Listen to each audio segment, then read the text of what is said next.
anak-anak di sini rata-rata mereka walaupun sudah kelas 3, kelas 4 itu mereka belum bisa baca.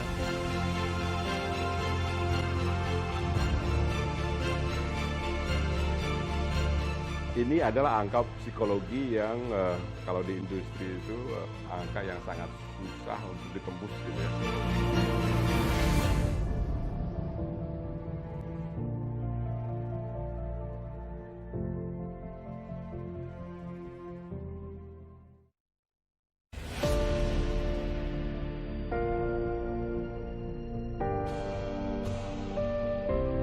Inilah Desa Tangma, wilayah terpencil di selatan Wamena. Butuh perjuangan untuk sampai di sini. Apabila cuaca baik, kita bisa berkendara selama 3 jam. Namun apabila banjir dan longsor tiba-tiba terjadi, satu-satunya cara adalah berjalan kaki selama 10 jam. Penduduknya cukup banyak, namun tak semua berbahasa Indonesia. Lalu bagaimana negara bertanggung jawab agar semua warganya memperoleh hak yang sama dimanapun mereka berada? Inilah potret pendidikan wilayah terpencil di jantung Papua.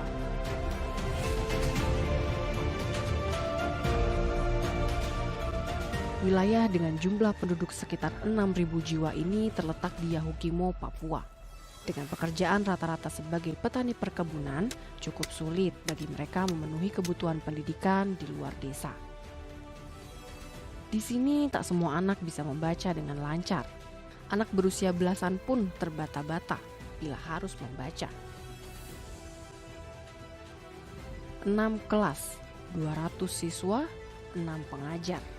Itulah komposisi utama ekosistem pendidikan di Tangma. Seorang guru memaparkan kepada kami bagaimana kondisi geografis dan situasi sosial sangat mempengaruhi proses pendidikan sehari-hari. Ya, Ibu, ini kalau kegiatan belajar mengajar di sekolah ini seperti apa? Kegiatan belajar mengajar kami di SD dan SMP PPGI Tangma ini aktif. Kami biasa mulai pelajaran tuh jam 7.30. Anak-anak cukup banyak. Tetapi kendalanya hanya tenaga-tenaga guru. Tenaga pengajarnya yang bernip, yang ada SK dari dinas, mereka ingin tinggal di kota. Tetapi kami yang di sini yang mengajar adalah guru-guru sukarela. Honor lagi tidak. Kami SMP 7 orang, kami SMP semua aktif. Tetapi karena guru SD tidak ada, kami yang dari SMP itu kami lihat waktu jam pelajaran. Kalau seandainya saya dapat pelajaran IPA mengajar di SMP, berarti guru saya yang kosong, dia mengisi di SD. Dan juga seterusnya sampai 1 minggu nih kami dari SMP, itu akan gabung mengajar di SD lagi, sehingga SD aktif, SMP aktif sementara. Kalau dilihat dari Medan ya, dari sini ke kota kan sepertinya cukup jauh ya. Apakah ada kesulitan begitu Bu, kalau misalnya ada permasalahan misal buku-buku yang kurang gitu, untuk ke kotanya gimana? Kalau memang perjalanan ini terlalu jauh, memang pengadaan buku-buku ini kami memang rasa kesulitan. Tetapi mungkin mudah-mudahan melalui tim Hanowene ini pernah sudah kunjungi kami, termasuk hari ini sudah 4 kali. Jadi melalui Hanowene, tim Hanowene yang sudah datang ini, buku-buku yang pertama datang itu kami sudah pakai di sekolah minggu di gereja, buku-buku yang agama ya. Kalau buku-buku yang di sekolah punya, kami sambil cerita, bergambar, anak-anak sudah mulai semangat untuk mau belajar. Jadi ada strategi khusus nggak sih yang Ibu pergunakan untuk mengajak anak-anak untuk mau belajar dan membaca? Iya, dalam pembelajaran kami anak-anak yang kurang minat dengan anak-anak yang cepat tangkap pelajaran, kami dalam kelas kami biasa pakai metode karena semua kami gabung tidak bisa karena ada yang daya tangkapnya cepat, ada yang daya tangkapnya kurang. Akhirnya daya tangkap yang kelas ini walaupun satu kelas tapi kami kasih khusus, dan daya tangkap yang kurang cepat itu kami kasih pisahkan dan satu guru harus bimbing dia di situ. Ada tambahan manfaat nggak sih atau mereka lebih tambah wawasan atau seperti apa? Kalau Ibu lihat. Seperti macam di luar dari pelajaran itu macam seperti cerita-cerita, gambar-gambar, dongeng-dongeng. Itu kalau anak-anak yang dari sekolah buku-buku itu mereka bawa ke rumah dan dari rumah mereka cerita dengan orang tua atau anak-anak kecil yang lain. Lewat itu anak-anak yang lain lagi sudah terpancing begitu. Mereka juga semangat.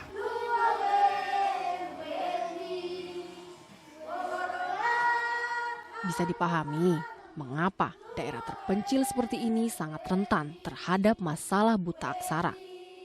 Tangma adalah salah satu kantong penyumbang jumlah buta aksara di seluruh Papua dan sebagai gambaran nyata potret pendidikan di pelosok Indonesia.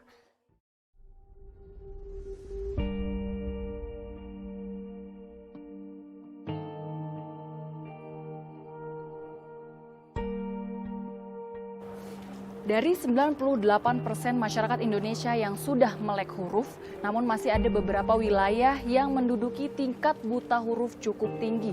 Berdasarkan data BPS tahun 2017, Papua masih menjadi daerah penyumbang tingkat buta huruf terbesar di Indonesia, yakni berada di angka 28,75%. Lalu bagaimana dengan tahun 2018? BPS menyebutkan angkanya masih berada di 22,88% atau hampir 23%.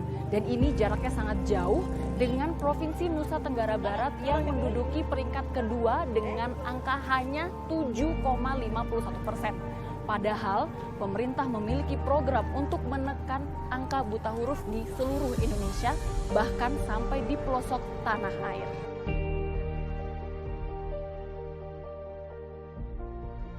Tapi apa dikata, fakta menunjukkan hal yang berbeda. Neas Wanimbu, seorang putra daerah berusaha membangun desanya dengan cara yang dia bisa. Menurut Neas, minat baca adalah kunci memberantas buta aksara. Jalan inilah yang digunakan Neas untuk mengajak anak-anak Tangma agar setidaknya mau memegang buku.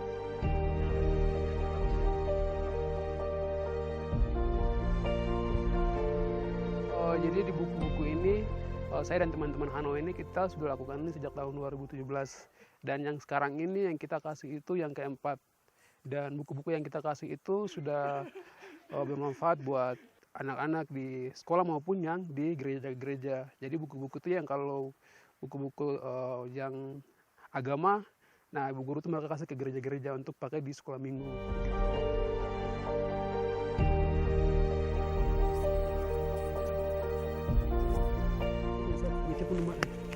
Jadi kenapa baru sekarang terfikirkan?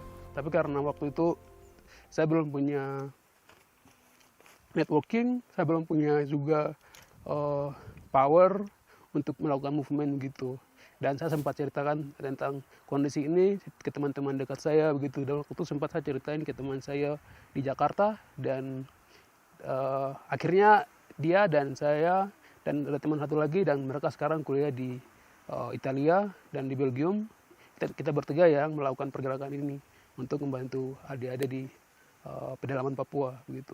Saya punya pengalaman di mana satu guru dia mengajarkan 6 kelas di SD YPPG Tangma ini dan dari situ muncullah untuk ide untuk bikin perpustakaan ini. Jadi dulu kita tidak punya buku-buku untuk baca dan bahkan guru-gurunya ini dia mengajarkan 6 kelas dalam sehari dan itu tetap ada sampai sekarang gitu. Jadi saya ingin membantu Pak Guru saya ini untuk biar walaupun di sana cuma satu guru tapi setidaknya ada buku-buku yang menyediakan di perpustakaan Hanoi ini sehingga adik-adik saya ini bisa belajar dan bisa menuntaskan buta huruf juga sebenarnya.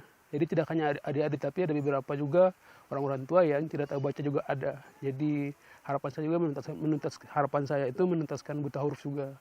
Kira-kira apa kendala yang terbesar dialami saat memulai pergerakan ini? Kendala yang terbesar dialami waktu itu tuh untuk mengambil trust dari masyarakat gitu. Karena masyarakat itu ketika kita reach out ke mereka, kadang mereka berpikir itu kita itu dari politik, terus kita itu dari organisasi mana begitu. Jadi kita harus kampanyekan tentang perpustakaan ini. Kita biasa bilang kita dari mahasiswa dan kita ingin melakukan ini untuk adik-adik kita di sini di kampus. Kita sering kalau kampanyekan buku juga untuk donasi kita dalam 2-3 bulan, tapi kadang ada yang kita tidak dapat bukunya gitu. Terus juga tentang yang lain lagi seperti kalau kita bawa buku lagi kalau ke Heauma sana kita harus bawa dari Tangma jalan kaki ke sana. Itu kadang juga buku kalau hujan kena basah itu juga tantangannya besar. Jadi buku yang kena basah itu kita tidak bisa pakai gitu.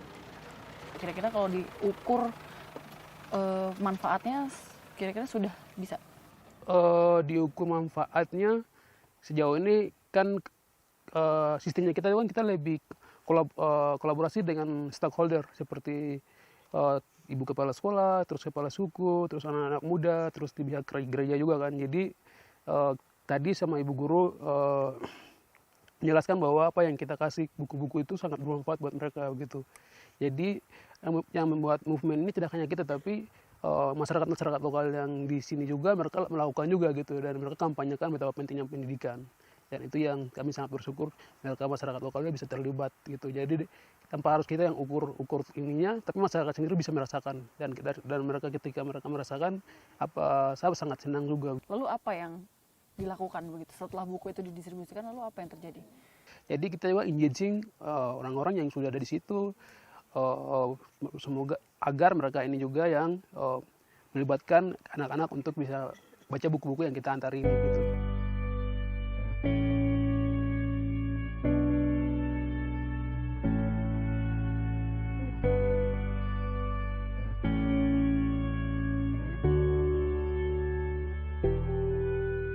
Dari mimpi, Neas mampu mengukir prestasi.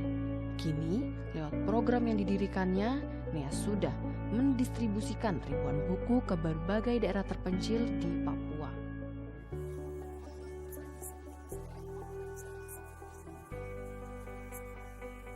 Jadi untuk yang kita jangkau dari daerah-daerah itu, kita di pegunungan ada di Jahukimo dan Indra Jaya, dan juga kita sudah ke Kaimana, dan juga kita akan ke Biak, terus kita akan ke Sorong dan ke Merauke. Jadi ini beberapa daerah yang memang tingkat buta huruf yang paling tinggi, salah satunya di Wamena, dan juga yang paling tinggi di Papua itu ada di Papua dan Papua Barat itu ada di Kaimana. Tapi bukunya dapat dari mana?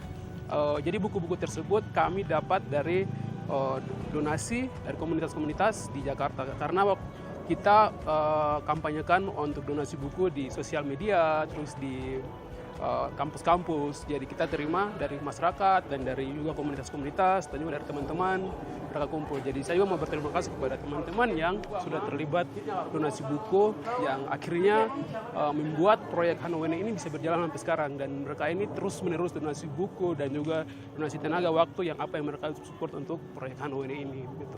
Melakukan proyek ini saya sempat ke Amerika, ke India, ke Eropa, ke Spanyol, dan juga beberapa negara lainnya. Jadi sejauh ini saya sudah kunjungi sekitar 10 negara, dan kita ke depannya terus pengen kolaborasi lebih banyak lagi bagaimana menghilangkan buta huruf ini di tanah Papua. Seperti situ juga saya juga sempat tampilkan budaya Papua, di mana saya pakai koteka di sana, dan orang-orang sangat wow gitu kan ketika melihat saya pakai koteka di Amerika, dan itu sangat mereka surprise gitu, mereka tidak pernah lihat, dan mereka pikir itu saya dari Afrika gitu kan, padahal saya itu dari Papua, dan Papua itu masih ada dalam Indonesia.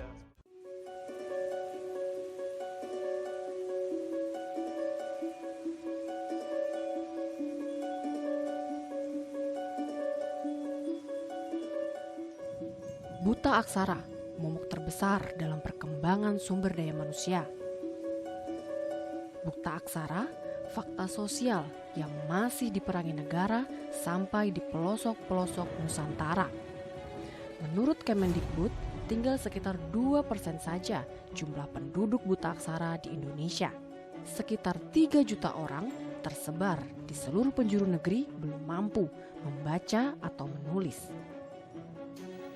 Haris Iskandar, Dirjen Pendidikan Anak Usia Dini dan Pendidikan Masyarakat Kemendikbud memaparkan kepada kami komitmen pemerintah dalam menghilangkan jumlah penduduk buta huruf di Indonesia. Ya sebenarnya kita alhamdulillah bersyukur Mbak Nena ya, setiap tahun selalu ada progres, dan ini sudah sampai pada titik yang rendah ya. 1,93%, sisanya ya yang buta aksara, itu untuk umur 15 sampai 59 ya. Saya bisa sebutkan 5 profil yang sangat jelas untuk buta aksara itu. Pertama, Provinsi Indonesia Timur. Yang kedua, juga di pedesaan, bukan di perkotaan. Kan? Jadi ini ada di pedesaan. Yang ketiga juga berkelindan dengan kantong-kantong kemiskinan. Ya, mereka itu buta aksara terus miskin atau miskin buta aksara, sehingga mengabadikan kemiskinan itu sendiri. Ya kan? Yang keempat itu mereka itu mayoritas itu perempuan. Nah, ini masalah budaya ya, 2/3-nya itu adalah perempuan. Di mana kita dalam hal berbagai aspek termasuk pendidikan, di budaya kita kan selalu mendahulukan laki-laki ya. Iya. Dan yang kelima itu, umurnya itu lebih dari 45 tahun. Apakah faktor sosial sama faktor keadaan pulaunya sendiri juga? Keadaan alam itu di Papua ikut mendukung ya. Karena antara satu suku dengan suku lain itu kan seringkali memang terisolasi ya. Tidak ada jalan yang menghubungkannya ya.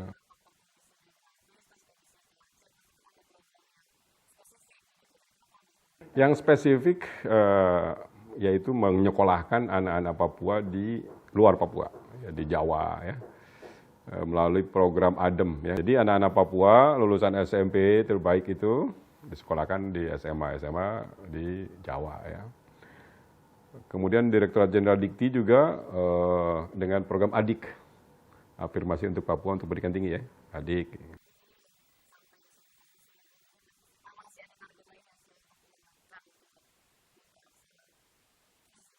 Jadi ini adalah angka psikologi yang kalau di industri itu angka yang sangat susah untuk ditembus gitu ya. Perlu pegiat-pegiat literasi, perlu para pencerah ya, yang akan membuka wawasan masyarakat di Papua akan pentingnya pendidikan.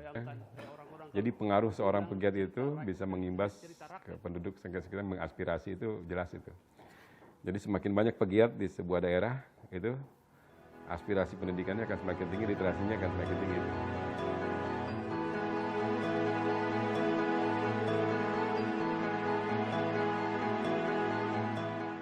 Fasilitas pendidikan seolah menjadi kambing hitam dengan adanya persoalan ini. Nyatanya, tak ada tersangka lagi selain timpangnya mutu pendidikan yang disebabkan oleh sarana dan prasarana sekolah.